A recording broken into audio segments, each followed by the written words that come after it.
sa dagdag na kaalaman. Ganito rin anya ang sistema sa Singapore at Malaysia. Sa panig naman ni Asidre, sinabi nito na dagdag exposure ang hakbang na ito para sa mga mag-aaral na magamit ang kanilang mga natutunan. Una nang sinabi ni Ways and Means Committee Chair Joey Salceda na kailangan ngayon ng education sector ng Pilipinas ang mga makabagong teknolohiya at foreign methodologies para mapagbuti ang kalidad ng pagtuturo. Ito si Kathleen Forbes para sa Radyo Pilipinas. Mas maigting na proteksyon para sa mga OFW pinanawagan ni Senador Joel Villanueva matapos ang hatol sa pumaslang kay Jollibee Ranara. Mula sa Senado may ulat si Nympha Asuncion.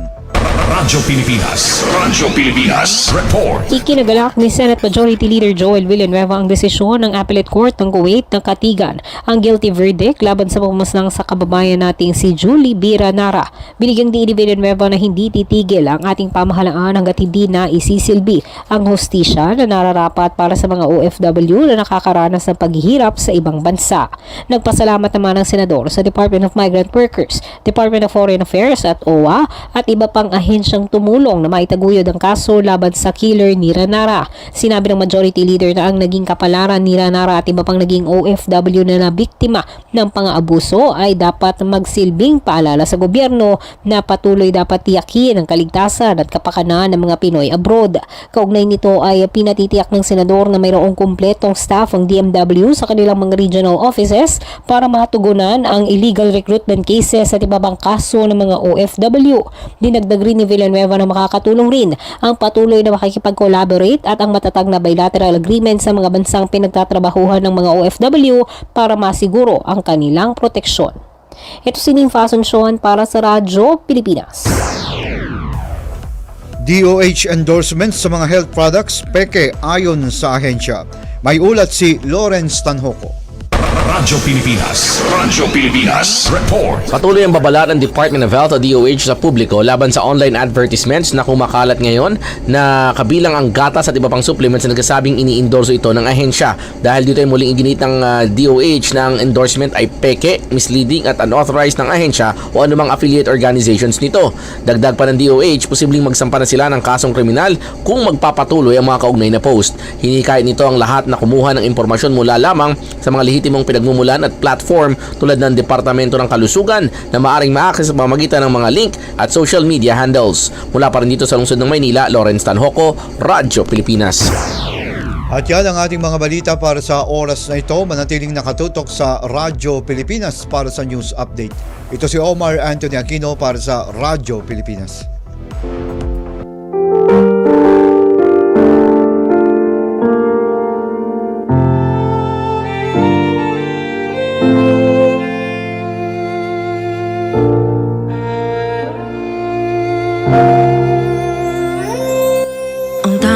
Pamamaan ako'y edukasyong Pilipino, tinuturong galing at talino para maabot ang pangarap mo.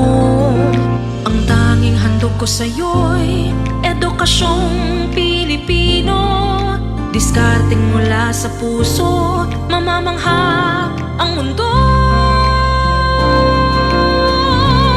Matatag na mga guro, Panoorin, agaran in real time o balikan sa pag-scroll up and down. Mga balitang dapat malaman, impormasyong tunay at napakikinabangan. Saan ka man sa buong kapuluan.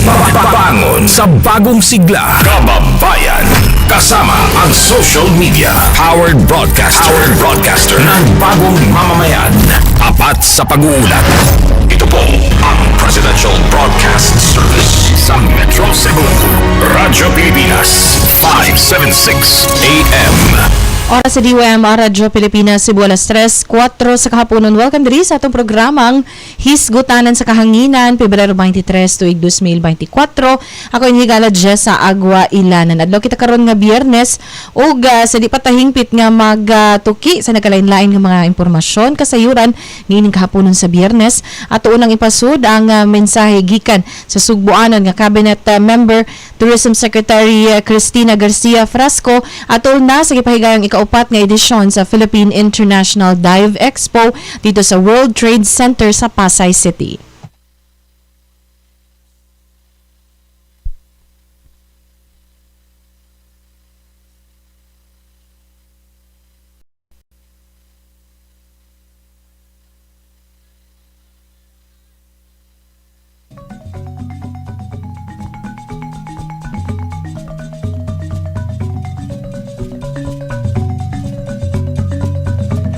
Di pa lamang dugay natapos sa iyang mensahe apan dunay panel discussion nga paghimuon atol na sa nagpadayon nga Philippine International Dive Expo dito sa World Trade Center. Inyong makita sa live feed.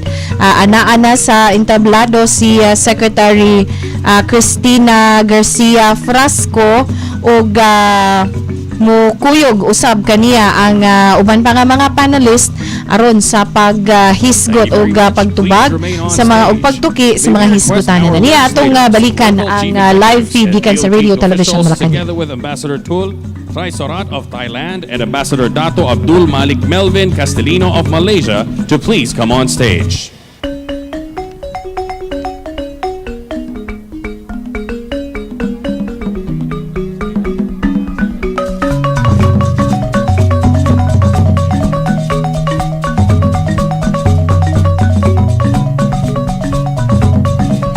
Officials from the DOT Central Office and DOT attached agencies, please stand by.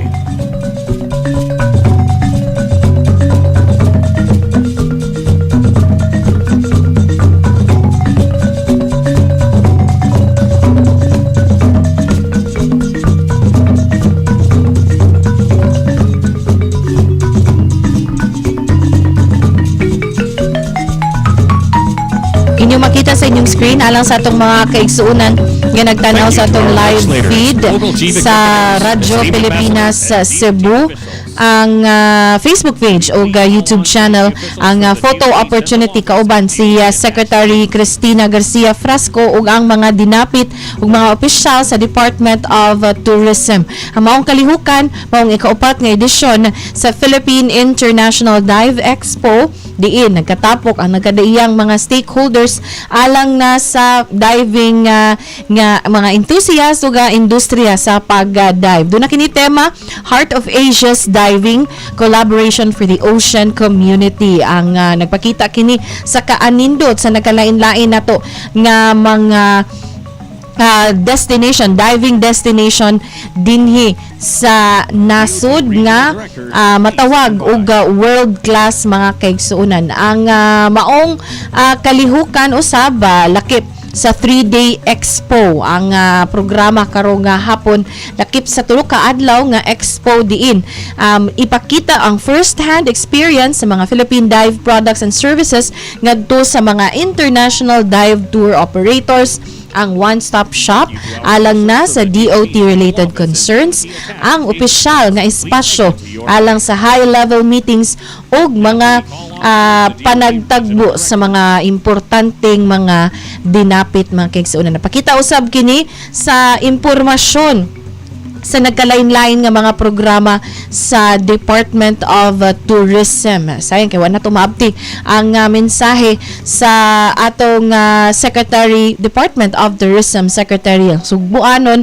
ug kanhi mayor sa lungsod sa Liloan dinhi sa Sugbo nga si Attorney Cristina Garcia Frasco. Uban usab niya iyang kapikas ang kongresista Duke Frasco, ang mga Assistant Secretary, Undersecretary ug uban pang mga pinasidunggan nga mga dinapit ug mga diving industry stakeholders mga kaigsuonan. Ang mga regional directors usab ang bag-o lamang nahuman sa ilang photo opportunity atol na sa pagbukas. Karong adlaw ni gibuksan ang FIDEX 2024 kun Philippine International Dive Expo mga kaigsuonan. Sayod man kita nga isip usa ka archipelago dunag yoy daghan kaayo di maihap nga mga dive spots dinhi sa Pilipinas. Dinhi lamang sa Central Visayas di gyud pauwahi matag component province dunag yoy dive spot mga kaigsuonan dinhi sa Sugbo. Ang atong Malapasko dinha sa norte, ang Bantayan Island, ang uban pasab nga mga dapit dinha sa norte ug ang bisan dinhi sa Metro Cebu sa Dakbayan sa Lapu-Lapu dunay dive spot dinha. Habig dinhi sa Southern Cebu, naa sab ang bual-bual ug sikbit nga mga dapit ang Tanyon Street, tabok ta dito sa Negros Oriental, ang Apo Island, ug uban pang mga dapit nga doon nag-iika pa si Garbo nga mga dive spots mga kaigsuuna. Dinhi sa Bohol, gawas pa sa Mualbual, doon na sa nay Sardine Run dinha sa may Dawis, sakop sa Panglao Island, ug ang doon na ganinay Santo Underwater Santo Niño nga kining shrine dinha sa may Bien Unido, sa may dool na ni habig na atubang na dito sa may Leyte dapit Ubay area. Bien Unido Ubay area, usasab na siya ka dive spot dinhang dapita. Di sab dugay ipahigayon gani last year ang international diving photo contest dinha, underwater photo contest dinha sa may lalawigan sa Bohol. Nunot kana sa Sandugo 2023. So ato sang pan-aon karon tuiga sa Sandugo Festival 2024 kung lakip bagihapon ang diving sa Gipasigarbo sa mga kalihukan nga nagpadangat nunot sa maong kalihukan mga kaigsunan. Ato sabning bantayan kung modayon ba og bisita nga atong presidente kaganina na paminaw nato og nadungog og nakita ang mensahe sa atong presidente atol na sa kalihukan didto sa National Museum of the Philippines. Diin dunay art X design, a special reception of the 15 years of Philippine design and beyond. Dito kana sa National Museum of Fine Arts sa Manila. Og human yan na di pagdangat gani og mensahe ang atong presidente. Ato sa atngan kung lakip ba ni sa mga lakaw sa atong presidente ang FIDEX kung Philippine International Dive Expo mga kaigsuunan. Nagpadayon karon base sa live feed sa Radio Television Malacañang ang photo opportunity diin kaganina naa sa entablado ang kadtong mga DOT stakeholders og ang mga guests and visitors. Karon ang general audience member ang gilakip sa photo opportunity. Nito datong balikan ang maong kalihukan alas 3:12 palabang tang unang set Sir Ed sa atong pahinumdom kay basin og moabot na ang presidente unya sa maong kalihukan. Balik ang hisgutanan sa kahanginan. Ipinagmalaki ni Pangulong Ferdinand R. Marcos Jr. ang bagong proyektong tinatawag na Philippine Domestic Submarine Cable Network o PDSCN, ang pinakamahaba at may pinakamataas na domestic submarine fiber cable network capacity sa bansa na nag-uugnay sa 21 probinsya mula sa Luzon, Visayas at Mindanao. We now find a long-term solution that delivers high connectivity and high-speed internet for our people and facilitates the realization of the bagong Pilipinas that we envisioned for our country. Dagdag pa ng Pangulo na mas mapapabuti na rin ang paghahatid ng serbisyo para sa mga Pilipino saan man sila sa bansa naroon. We will also be able to provide faster internet, more efficient digital services to Filipinos located in both urban and rural areas of the country. More importantly, this will help facilitate our efforts to digitalize public data and government services to cater to the needs of our people efficiently. Para sa iba pang mga balita at impormasyon, manatiling nakatutok, tapat sa pag-uulat, Radyo Pilipinas. Good news para sa ating mga senior citizens na benepisyaryo ng DSWD Social Pension. Finally, ay funded na po yung increase para doon sa ating senior citizens sa Welfare Act. Ito yung ating para sa mga indigent natin, ng mga social pensioners. Ito ang ibinalita ni DSWD spokesperson Asek Romel Lopez kung saan 4 million indigent pensioners ang entitled dito. From 500 pesos ngayong taon po, fiscal year, ay nag-increase na ito sa 1,000 pesos. So sila po yung makakatanggap nito. Semestral po ito, 2 bigayan po ito sa loob ng isang taon. So makatatanggap po sila ng 6,000 piso sa unang SEM and then another 6,000 doon sa pangalawang SEM.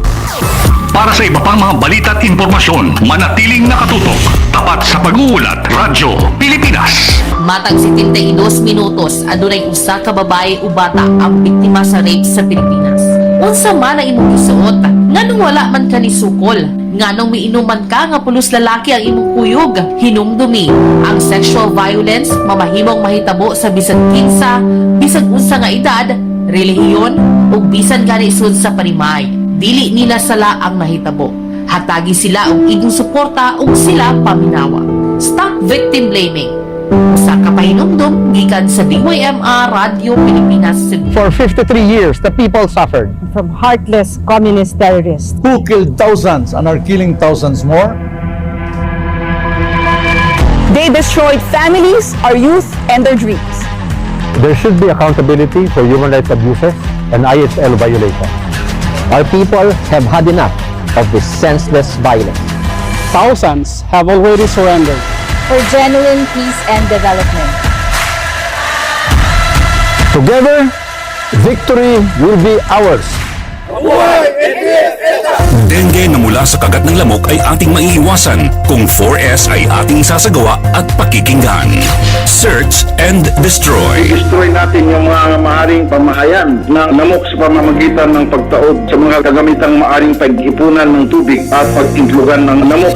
Self-protection. Ito ay pamamagitan ng pagsuot ng damit na may mahabang manggas o pantalon o maaring paggamit po ng insect repellent. Seek early consultation. Unang simptomas pa ng katulad ng pananakit ng tiyan, tuloy-tuloy na pagsusuka, pagdurugo ng gilagid o ilong, pagkapagod o pagkabalisa, dapat po kumonsulta na tayo sa pinakamalapit na health center at doktor.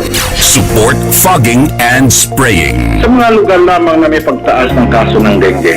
Tayo ang simula. Ugaliing maging malinis sa katawan at malinis sa kapaligiran. Siguradong hindi lamang dengue fever ang maiiwasan. Isang paalala mula sa Radyo Pilipinas. Hisgutan sa kahanginan. Kauban si Jessa, Agua, Ylanan sa Radyo Pilipinas, Cebu. Alas 3:16 sa kahaponon balikta din sa itong programang Hisgutanan sa Kahanginan kauban siyong higala Jessa, Agua, Ylanan. Ini adlaw nga Biyernes, Pebrero 23 katapusang Biyernes di ay Sir Ed kay sunod Biyernes musud na ta sa buwan sa Marso, March 1 na sunod nga Biyernes mga kaigsuunan og ato ding pong patibaya sa tanan natong mga kahigalaan nga naminaw sila mga radyo pinagi sa 576 kHz sa AM band dinhi sa Cebu, sa Bohol, sa Siquijor, sa Negros sa Oriental ug sa mga sikbit natong dapit outside Central Visayas, sa Eastern Visayas, Western Visayas ug sa Northern Mindanao. Online makita ug madungog usab kita sa atong pagsibya pinaagi sa atong Facebook o YouTube channel ang Radyo Pilipinas sa Cebu. Mayong hapon sa tanan din ha nga nagtan-aw og naminaw online ed sa ilang mga radyo. Happy birthday sa tanang nag-celebrate sa lang adlaw na tahon karong adlaw, February 23, 2024 adlaw nga Biyernes. Andamo na to tong kaugalingon na Sir Ed, na traffic gyud ron kay Bernes. Mo gyud ni ang kasagaran nga sitwasyon labi nag-adlaw nga Biyernes mga kaigsuonan. Dunay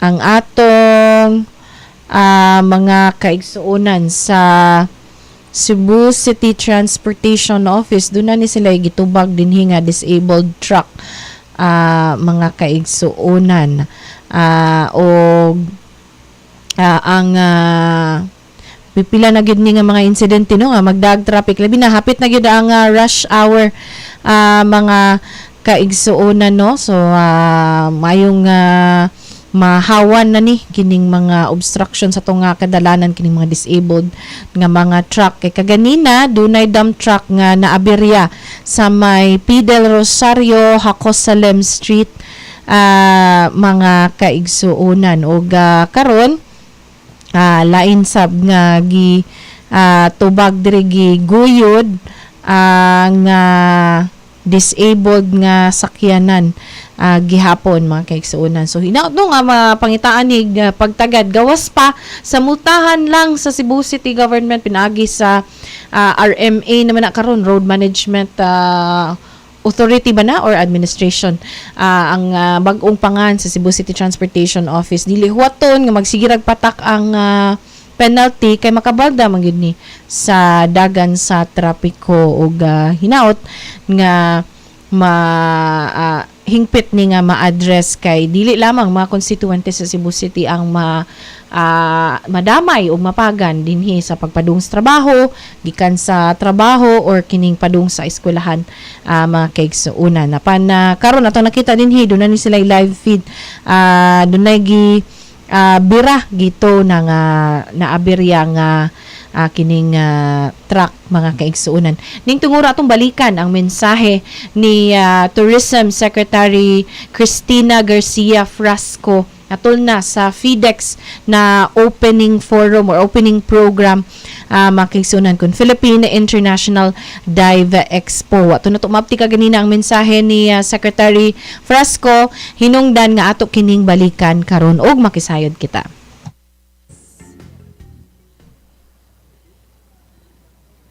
Mabuhay and love the Philippines.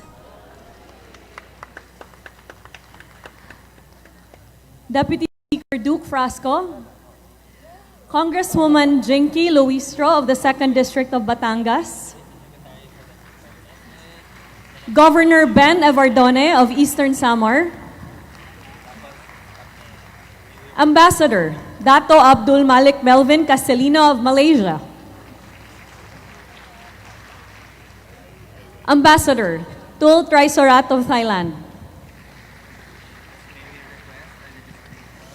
Undersecretaries, Assistant Secretaries of the Central Office, Regional Directors of the Department of Tourism, Heads of the attached agencies of the DOT, our partner, CEO John Thet of Asia Dive Expo, our FIDEX event partners and exhibition co-organizers,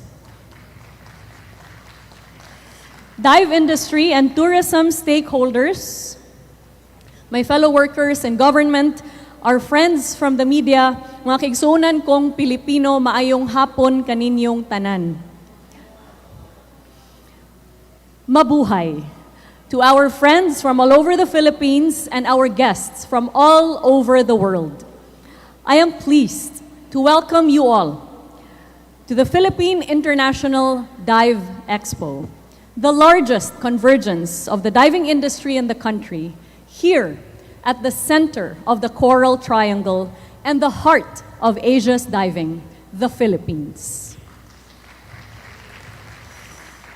Foremost, I would like to thank our President, Ferdinand Bongbong Marcos Jr., for rallying the entire nation towards his vision of transformation. A bagong Pilipinas that will usher in the Philippines as Asia's next tourism powerhouse. This transformation is seen, felt, and heard across our tourism sector, including and especially in the diving industry. Under the President's directive, we have launched several programs such as the very first Philippine Tourism Dive Dialogue and various dive festivals across our regions. We have also expanded our dive tourism offerings to emerging and lesser-known destinations, bringing our total to approximately 120 dive destinations across the Philippines to date. Treating the safety of our divers as a top priority, this year, we are adding 5 more hyperbaric chambers across the country, specifically in Puerto Galera, Boracay Island, Dumaguete, Malapascua, Indaan Bantayan, Cebu, and Camiguin. I would also like to express my heartfelt gratitude to our exhibit partner, Underwater 360, organizer of ADEX, and to all the participants, our fellow ocean lovers, dive enthusiasts, exhibitors, speakers, and buyers. Your shared love and dedication to advancing the Philippine diving industry has helped shape this groundbreaking event. FIDEX is the only dive show in the world that combines a business-to-business meeting program, a dive travel exchange, dive conferences and seminars, exhibition booths, and subsequently familiarization tours to key and emerging Philippine dive destinations. Today, the Philippines is the world's leading dive destination.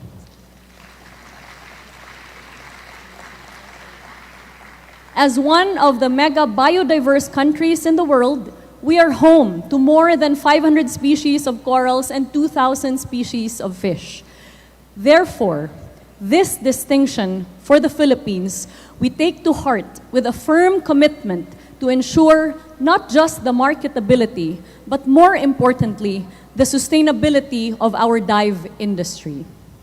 In 2023, dive tourism contributed over 73 billion pesos to our economy, almost twice the 37 billion revenue generated from the industry in 2022. United under the guidance and visionary leadership of our President, we can look forward to yielding additional revenue from this industry, reinforcing the Philippines' position as the world's premier dive destination and tourism's role as now one of the strongest pillars of our economy, providing livelihood and employment for millions of Filipinos. Together, we will champion the many reasons to love diving and to love the Philippines. At this juncture, it is my pleasure and privilege to read our President's message for all of you. To quote, "It is my pleasure to kickstart the 4th edition of the Philippine International Dive Expo, organized by the Department of Tourism. With the theme Heart of Asia's Diving, Collaboration for the Ocean Community, this expo stands as a testament to our unwavering commitment to promote the Philippines as a premier diving destination on the global stage. Across the world's oceans, there is a patch of sea that is home to a significant portion of the world's marine species called the Coral Triangle. Within this Coral Triangle is the Philippines, which is blessed with an abundance of marine life and a rich diversity of marine species. Indeed, as among the 17 mega biodiverse countries in the world, our waters are teeming with life, making it a haven for divers and marine enthusiasts alike. We Filipinos are blessed and grateful to be entrusted with the guardianship of this precious natural treasure. With each ebb and flow of the tide, our waters bid to be seen with wonder and, of course, to be taken care of. I am thus delighted to join you at FIDEX, which serves as a platform for us to showcase the beauty of our diving destinations. Here, we will highlight the beauty of our underwater world and our dedication to sustainable tourism through marine life protection and conservation efforts. I would also like to emphasize that one of the key objectives of this expo is to strengthen collaboration between local and international stakeholders. Through programs such as the Drive Travel Exchange business-to-business meetings, we aim to facilitate meaningful partnerships that will enhance the Philippine dive industry and drive economic growth. The Dive Conference and seminars offer a valuable opportunity for knowledge exchange, as we learn from international experts about best dive practices and innovative approaches to ocean conservation. We look forward to showcasing new dive destinations and inviting potential investors to explore business opportunities in our thriving dive tourism sector. Likewise, post-familiarization tours will allow international dive tour operators to experience firsthand the beauty of our top and emerging dive destinations.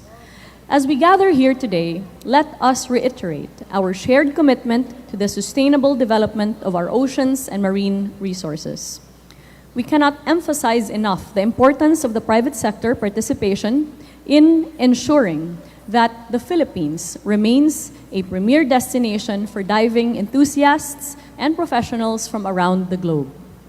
Through strategic investments in infrastructure and sustainable tourism initiatives, the government will continue to elevate our country's standing as a hotspot of biodiversity and underwater adventure. Each dive taken, each coral reef explored, and each aquatic life discovered is a chance to deepen our connection with our environment and reaffirm our duty to its preservation. With it also comes the opportunity to transform the lives of the many people and communities living along our coastal waters. Ladies and gentlemen, the time to dive into adventure has arrived, but let us do so with a profound respect for the delicate ecosystems that sustain life beneath the waves. Together, let us be united in our efforts to take care of the pristine waters that cradle the bagong Pilipinas that we are determined to build. Thank you, and I wish this expo great success. Let us give a round of applause to our dear President, Ferdinand R. Marcos Jr. Daghang salamat kaninyong tanan. Love the Philippines! Wakato si Tourism Secretary og Sugbuanon nga si Attorney Cristina Garcia Frasco ni padanga sa iyang kaugalingong mensahe og sa ikaduhang bahin niini ang mensahe sa atong presidente Ferdinand Romualdez Marcos Jr. kinsa gibasa ni Attorney Cristina or Secretary Cristina tol sa pagbukas sa FIDEX kun Philippine International Dive Expo mga kaigsuonan. Dunay gi dawat nga bisita ang atong presidente hinungdan nga wa kini siya makatambong sa kalihukan sa Department of Tourism. Mato dinhi sa video feed sa Radio Television Malacañang si President Ferdinand Romualdez Marcos Jr.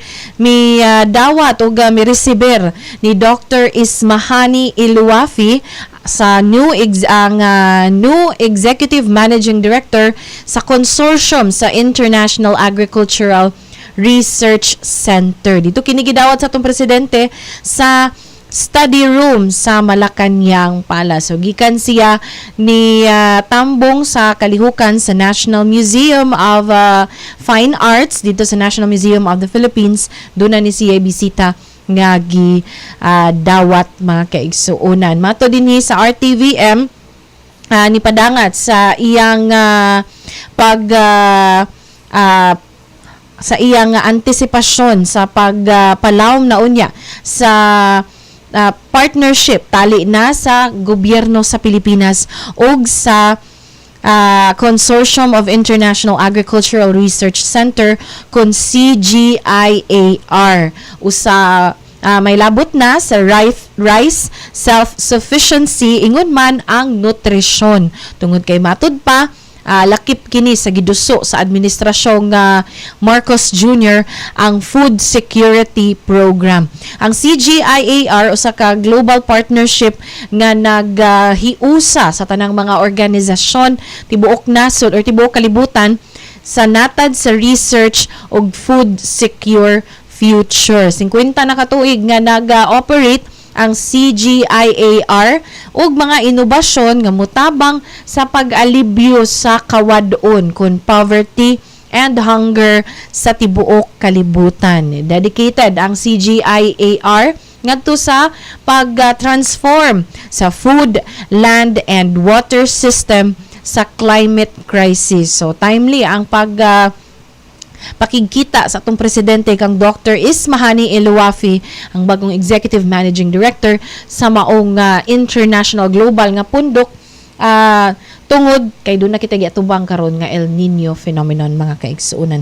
Alas 3:33 palabang tayo kaduhang set sa tong pahinumdom. Mubalik ang hisgutanan sa kahanginan. Stop and spot. Paano tayo makasisigurong legit ang impormasyong nababasa natin sa social media? Spot the source. Hindi porke nag-viral, totoo. Kaya laging i-fact check ang impormasyong nakuha at tukuyin kung credible ba ang sources ng mga ito. Spot the purpose. Hindi lahat ng nakapost ay may mabuting hangarin. Ang iba ay may intensyong makapanira lamang. Kung sa inyong palagay ay hindi nakatutulong para sa mas nakararami ang impormasyon, huwag na itong i-share para hindi na magdulot pa ng gulo o pagkalito. Spot the ownership. Legit o edit? I-double check kung totoong nanggaling sa mga legit news providers ang impormasyon dahil baka edited lamang ito ng kung sino para magpakalat ng fake news. I-check muna ang kanilang mga official social media platforms para makasiguro.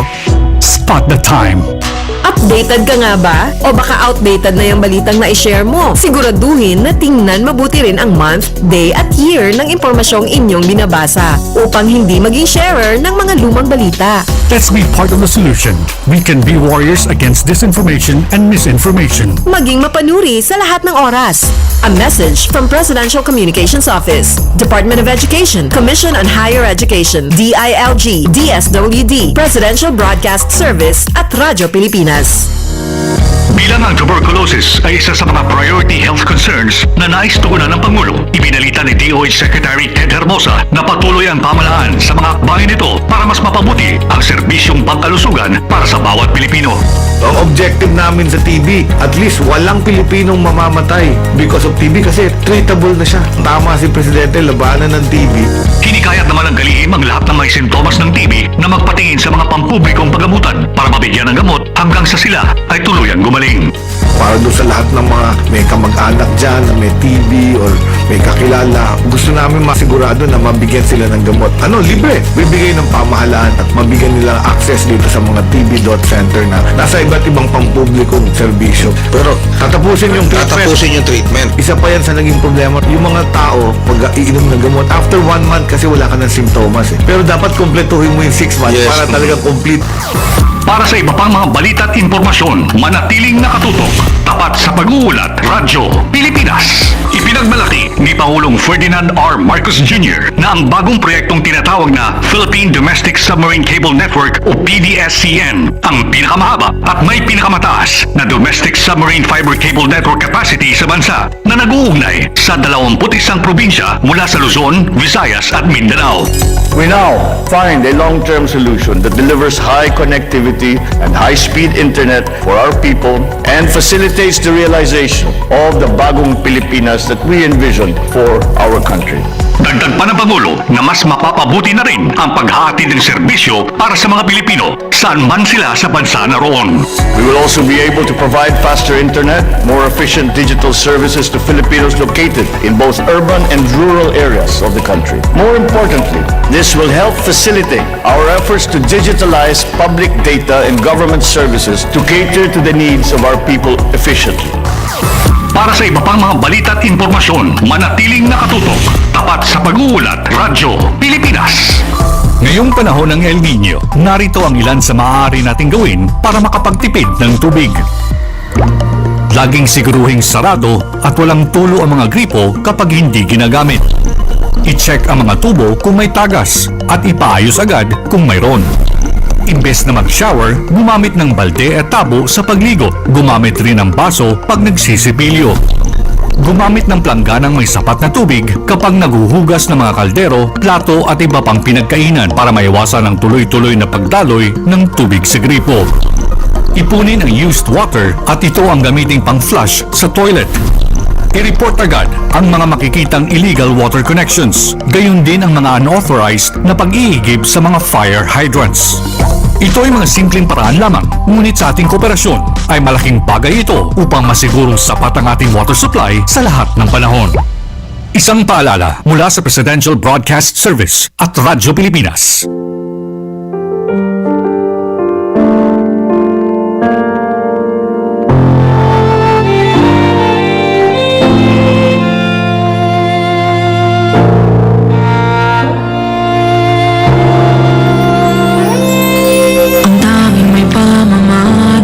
Edukasyong Pilipino, tinuturong galing at talino para maabot ang pangarap mo.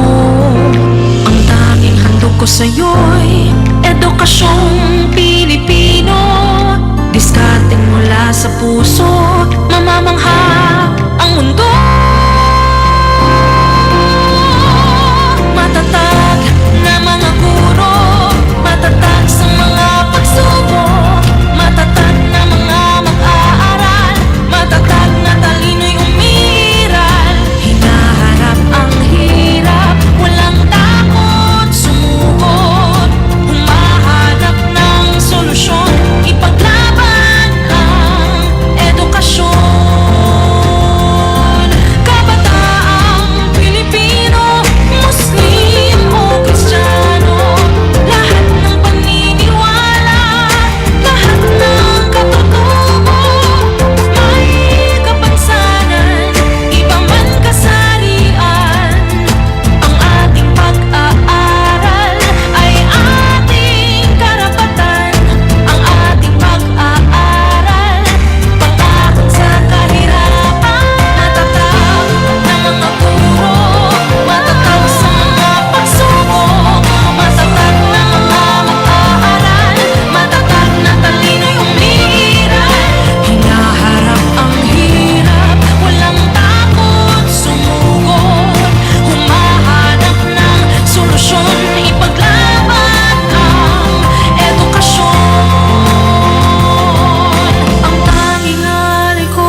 balitang makabansa. Hisgutan sa kahanginan. Kauban si Jessa, Agua, Ylanan sa Radyo Pilipinas. Alas 3:41 sa kahaponon. Balik na din sa atong programang Hisgutanan sa Kahanginan. Kauban sa inyong higala, Jessa, Agua, Ylanan. Dunay pahibaw gikan sa Department of Labor and Employment Region 7. Alang ni sa atong mga empleyado, ilabi na sa pribadong sektor nga nakabase ang trabahoan sa dakbayan sa Cebu. Sana all, Sir Ed. Gipahibaw sa Dole Region 7 nga ugmang adlaw isip usa ka local holiday, dunay additional nga 30% nga bayad ang sweldo sa mga mamumuo nga mo trabaho sa Cebu City February 24 tungod kay Charter Day man ugmang adlaw sa dakbayan sa Cebu. So ang Dole Region 7 paggawas man gina sila og lagda sa pay pay computation mga kaigsuonan. So tuguti ko sa pagbasa sa additional nga 30% additional pay for workers in Cebu City on February 24 ugma kanang adlaw. Sa mga day off pareha nako ug mga adlaw, malas lang sa kaigsuonan kay di ta maka enjoy sa holiday pay and holiday nga kining maka-claim og holiday ang mga trabaho ug mang adlaw. Malas lang sa ani Sir Ed ang katong mga duty ug kung compensatory day off ang makuha ninyo. Sana all. Kung makakuha pag yun mo og 30% additional pay, sana all gihapon. Sa atong basahon, ang advisory gikan sa Dole Region 7. Cebu City-based workers in the private sector who will work tomorrow, February 24, 2024 Saturday, will receive an additional 30% of their basic wage on the first 8 hours of work, as the said day is a special non-working holiday in the city of Cebu. Akong balikon, Cebu City raha, walay labot ang Mandawi, Lapu-Lapu, Talisay, og mga dakbayan dinhi sa component nga mga cities dinhi sa Cebu province mga kaigsuonan. So Cebu City ra gid na kay ang nag-charter day Cebu City raman. So kung mag-charter day sab ang kining mga syudad under Cebu province, ila sab na nga LGU ra ang special non-working holiday. So in the case of Cebu City, ug mga adlaw ang charter day mga kaigsuonan. So tungod ni ana kay Cebu City Charter Day man in commemoration of its foundation anniversary by virtue of Republic Act 7287, matud kana ni Dole 7 Regional Director Lilia Esteliore, dunay additional nga 30% nga additional pay. Matud dinhi matod ni Esteliore, it is imperative that the workers and employers in Cebu City are conscious of the pay rules on holiday. So Dole 7 sees to it that the guidance on the computation of wages is made available to everyone for reference. Tinuod, kining Dole Region 7, abtik yung gani sila Sir Ed mo, post din sa computation. So di na gyud maka rason ang HR or kining payroll maker kay ana man gyud sa lehitimo nga Facebook page sa Dole Region 7. So kung wa pa mo maka-follow sa Facebook page sa Dole Region 7, pangitaan ng dunay 155,000 followers o 126,000 likers. Ang profile picture, ang logo sa Department of Labor and Employment. So muna ang lehitimo nga Facebook page sa Dole Region 7. Anaa din ha ang mga guidelines, issuances o advisories, ilabi na kung medyo mo action o liko ang inyong mga tig-payroll diya or inyong HR nga di mo maka-avail ani or ana, ipakita lang ning naa sa anunsyo o advisory sa Dole Region 7. Kay di man na sila pwede mo yun og duwang tay labot ana.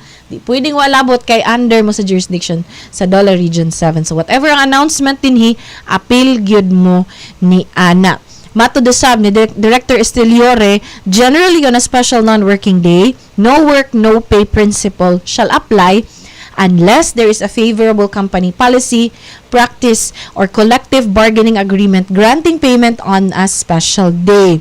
Parehan ako, day off man ako, sir. So, wag yung ko'y madaw-daw aning kining compensatory or additional nga 30% mga kaigsuunan. So, muna niha, if work done in excess of 8 hours or overtime work, the employer shall pay the employees an additional 30% of the hourly rate on the said day. Alang sa trabaho nga gihimo sa special day nga nagahug usab sa rest day, unya mo duty ka, the employees has an additional 50% basic wage on the first 8 hours of work. If the employees will work in excess of 8 hours or overtime work during the special day that also falls on a rest day or day off, the employer shall pay the employees an additional 30% of the hourly rate on said date. So, gikan na nga kasayuran o abiso gikan sa Department of Labor and Employment Region 7. So, again, Cebu City ra ni siya. Alang sa mga naminaw din na sa ilang mga radyo o nagtanaw online, way labot ang outside Cebu City. So, Cebu City based nga mga employees and workers ug mga adlaw dako-dako ngisi kay doon na sila maani-ani either additional pay or compensatory ang off mga kaigsuunan. Alas 3:47 palamang ta ang last sa atong pahinumdaw balik ang hisgutanan sa kahanginan. Stop and spot. Paano tayo makasisigurong legit ang impormasyong nababasa natin sa social media? Spot the source. Hindi porke nag-viral, totoo. Kaya laging i-fact check ang impormasyong nakuha at tukuyin kung credible ba ang sources ng mga ito. Spot the purpose. Hindi lahat ng nakapost ay may mabuting hangarin. Ang iba ay may intensyong makapanira lamang. Kung sa inyong palagay ay hindi nakatutulong para sa mas nakararami ang impormasyon, huwag na itong i-share para hindi na magdulot pa ng gulo o pagkalito. Spot the ownership. Legit o edit? I-double check kung totoong nanggaling sa mga legit news providers ang impormasyon dahil baka edited lamang ito ng kung sino para magpakalat ng fake news. I-check muna ang kanilang mga official social media platforms para makasiguro. Spot the time. Updated ka nga ba? O baka outdated na yung balitang na i-share mo? Siguraduhin na tingnan mabuti rin ang month, day at year ng impormasyong inyong binabasa upang hindi maging sharer ng mga lumang balita. Let's be part of the solution. We can be warriors against disinformation and misinformation. Maging mapanuri sa lahat ng oras. A message from Presidential Communications Office, Department of Education, Commission on Higher Education, DILG, DSWD, Presidential Broadcast Service at Radyo Pilipinas. Binisita ni Pangulong Ferdinand R. Marcos Jr. ang ginagawang 20-kilometer highway sa Clark na isa sa mga proyektong nagpapakita ng dedikasyon ng gobyerno na makabuo ng world-class infrastructure sa bansa. This Clark International Airport to New Clark City Access Road, or ANAR, is a key component in boosting the Clark metropolis as an investment and tourism destination. It is a part of a larger package of Build Better More activities. It aims to enlarge Clark's profile in the global investment map. Once operational, it will reduce travel time between the Clark International Airport and New Clark City from 1 hour to 20 minutes. It will also save commuters money as ANAR is toll-free. Binigyang pagkilala rin ng Pangulo ang Bases Conversion and Development Authority para sa proyektong ito at para na rin sa kanilang kabuuang ambag na 59.71 billion pesos para sa mga equipment, weaponry, vehicles, vessels at iba pang istrukturang nagagamit ng ating armed forces. Your contribution to Bagong Pilipinas goes beyond your physical inventory of projects delivered, planned, and being built. The BCDA's contribution to the Bagong Pilipinas would also include a culture of excellence, of innovation, of foresight, and of industry. Para sa iba pang mga balita at impormasyon, manatiling nakatutok, tapat sa pag-uulat, Radyo Pilipinas. Personal na ibinalita ni Pangulong Ferdinand R. Marcos Jr. na natupad ang kanilang usapan ni Crown Prince Mohammed bin Salman hinggil sa pagbibigay ng insurance claims sa mga OFWs na nawalan ng trabaho sa Saudi Arabia noong 2015. Patuloy na ang pangako ng Crown Prince ng Saudi Arabia, ang pangako niya sa atin na ibabayad nila yung insurance claims. Kaya magandang balita ito para sa ating mga OFW sa Saudi. Ang tagumpay na ito ay bunga ng matinding pagsisikap ng ating pamahalaan, partikular ang Department of Migrant Workers, na pangalagaan ang kapakanan ng lahat ng OFWs sa buong mundo. Nakaprocess na ang Overseas Filipino Bank at Land Bank ng 1,104 Alinma Bank indemnity check. Yung Alinma Bank yung ginagamit sa Saudi Arabia. Ang halaga ng mga na-release na cheque is 868,740,544 in pesos na nai-release na. 1,104 ang na-clear na at credited. Yung 843 doon nabayaran na. Para sa iba pang mga balita at impormasyon, manatiling nakatutok. Tapat sa pag-uulat, Radyo Pilipinas. This is a public service announcement. Good news para sa mga vloggers at aspiring content creators. Dahil sa demand ng industriya, kasama na ang content creation sa mga kursong alok ng TESDA. Hasain pa inyong knowledge and skills para maging professional at kumita gamit ang inyong mga social media accounts. At ang maganda, libre ito! Para sa iba pang detalye, mag-login lang sa tesda.gov.ph o magtungo sa TESDA offices na malapit sa inyo. This is a public service announcement. Public service announcement from PBS, Presidential Broadcast Service, and Radyo Pilipinas. Bagong Pilipinas para sa bawat Pilipino. Bagong Pilipinas is a master plan for genuine development that benefits of all our people. It is a call for transformation. The transformation of our idea of being a Filipino and the transformation of our economy, of governance, of society. Hindi puro salita, pamahalaan ay magsisilbing halimbawa. Sa Bagong Pilipinas, ang pagbabago ay nagsisimula sa pamahalaan. Pagsiservisyo sa publiko, tapat, mapagkakatiwalaan at dekalidad. Huwag nating pahirapan ang taong bayan. Bagkus suklian ang kanilang tiwala ng magalang na panunungkulan. Sa nagkakaisang gobyerno at mamamayan, malinaw ang payapa at maunlad na bukas. Sa Bagong Pilipinas, may pag-asa ang lahat. Ang pag-asa ng bayan ay nasa ating lahat. Isang mensahe mula sa Presidential Broadcast Service at Radyo Pilipinas. Hisgutan sa kahanginan. Kauban si Jessa, Agua, Ylanan sa Radyo Pilipinas, Cebu. Alas 3:53, niya natas panapos nga bahin sa atong programang Hisgutanan sa Kahanginan. Lakas sa panahon kita ang mapipila ka mga dapit din sa lalawigan sa Bohol. Uy, doon na may engkwentrong nahitabo kaganina din sa may lungsod sa Bilar. Ato nang lakbitan kung kaya pa sa tong oras karon.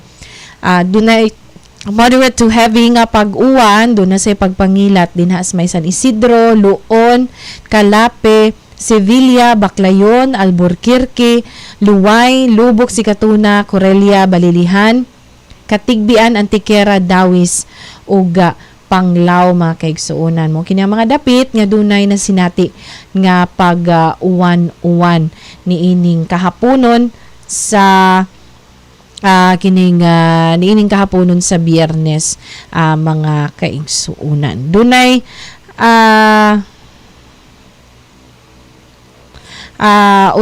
dunay nahitabo kaganina nga dunay nahitabo kaganina nga engkwentro dito sa lalawigan sa Bohol, diin 5 ka individual ang habig matud pa sa kituuhan nga New People's Army or kining mga rebuilding pundok dito sa lungsod sa Bilar ang nakalas samtang sa habig sa puwersa sa gobyerno, sa kapulisan ug sa militar o sa kapulis ang nakalas ug laing pulis ang padayon karong gidapatan sa medical nga atensyon dito sa dakbayan sa Tagbilaran gani murag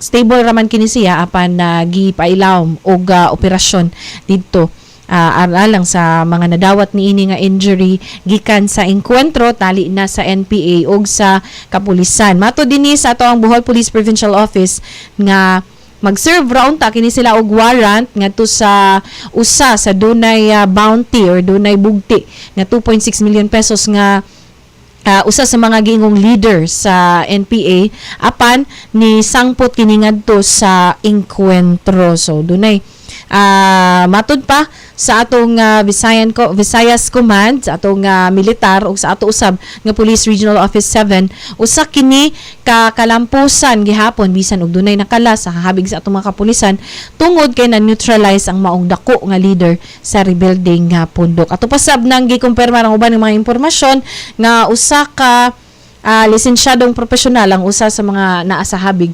sa kining rebuilding pundok makigsuonan. Di igong oras sa pupus na gidatong pagpanang-uban, mubalik ko niya tatawad anan sa mga balita ug musunod na ang Operation Lokal kauban si Ma'am Annabel Agrosas. Daghang salamat, maayong hapon. Serving the Republic of the Philippines for more than 75 years.